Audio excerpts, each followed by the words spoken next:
नीम साहब, दरअसल हम अपने बेटे निसार के लिए आपकी छोटी बेटी फिजा का हाथ मांगना चाहते हैं।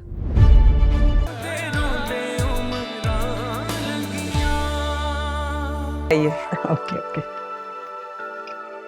अरे नीम साहब, बहुत खुशकिस्मती है हमारी कि आप मौजूद हैं यहाँ पे। और भाभी साहबा कैसी हैं? अल्हम्दुलिल्लाह बिल्कुल ठीक। आई नहीं आपके साथ? नहीं, वो असल में मुझे कुछ काम था सफदर के साथ, तो मैं अकेले ही आया। देखे ना, सफदर भाई को हमारे भी आने का पता था, लेकिन वो खुद अभी तक नहीं पहुंचे हैं। अरे आप लोग खड़े क्यों हैं? बैठिए ना। बैठिए प्लीज। फरवा बेटा आओ मेरे साथ किचन में। हाँ आ जाओ।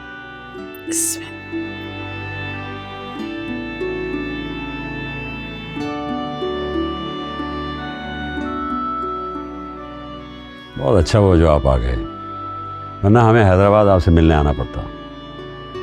हैदराबाद तो हमें आना ही पड़ेगा, भाभी से जो मिलना है। शादी में मुलाकात हुई थी, माशाल्लाह बहुत नफीस खातून है। और देखे ना, अपनी दोनों बच्चियों की कितनी अच्छी तरबियत की है उन्होंने। माशाल्लाह। वैसे वो फिजा की यूनिवर्सिटी में एडमिशन तो हो गया ना? जी अल्हम्दुलिल्लाह हो गया।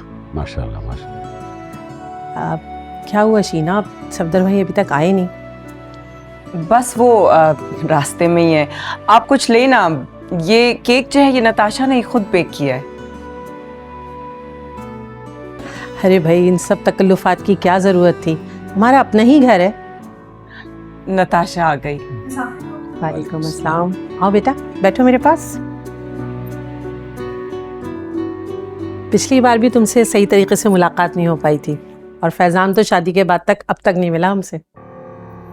बस क्या करे, वो तो एक्चुअली सफदर के साथ रोजाना ऑफिस जा रहा है, बिजनेस में हेल्प कर रहा है, तो पूरा दिन नजर नहीं आता। माशाल्लाह बहुत अच्छी बात है। बेटा बाप का राइट हैंड होता है, और खुशनसीब है सफदर के उसे इतना होनहार और मेहनती बेटा मिला। लेकिन भाभी, ये सारा क्रेडिट आपको जाता है।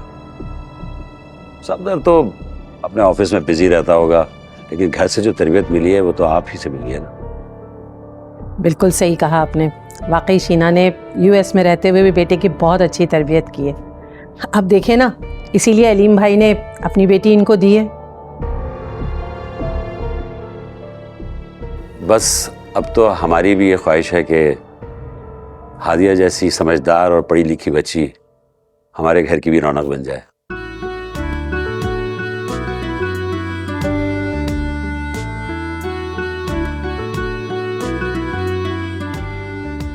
वैसे सफदर भाई ने आप लोगों को हमारे आने की वजह तो बता दी होगी। जी वैसे तो ये बात हमें इनके घर हैदराबाद जाके करनी चाहिए थी, लेकिन पहले मैं सफदर और आपकी रजामंदी हम मालूम करना चाह रहे थे कि अगर आप लोगों को इस रिश्ते से कोई एतराज़ नहीं तो हम बाकायदा प्रपोजल लेके आपके घर आएँ।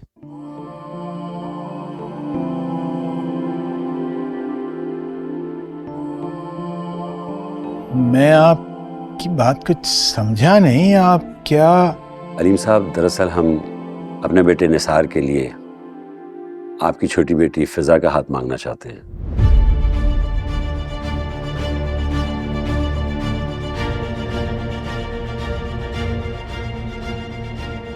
आप अभी जवाब मत दीजिए, अच्छी तरह सोच लीजिए।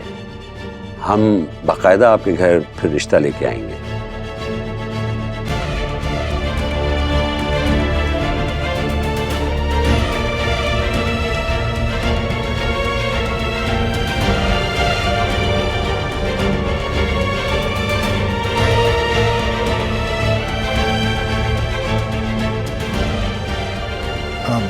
रहमान साहब, आपकी इस इज्जत अफजाई का बहुत बहुत शुक्रिया, लेकिन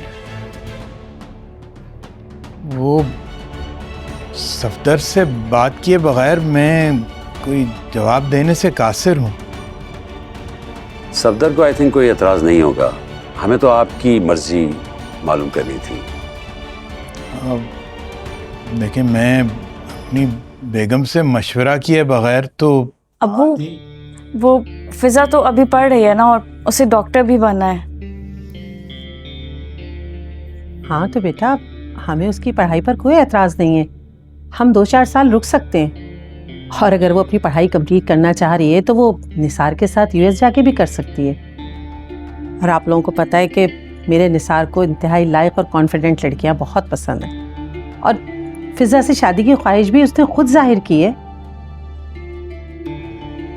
हमें कोई जल्दी नहीं है, आप आराम से सोच समझ के जवाब दीजिएगा। तो मेरे ख्याल में अब हमें चलना चाहिए। ठीक है।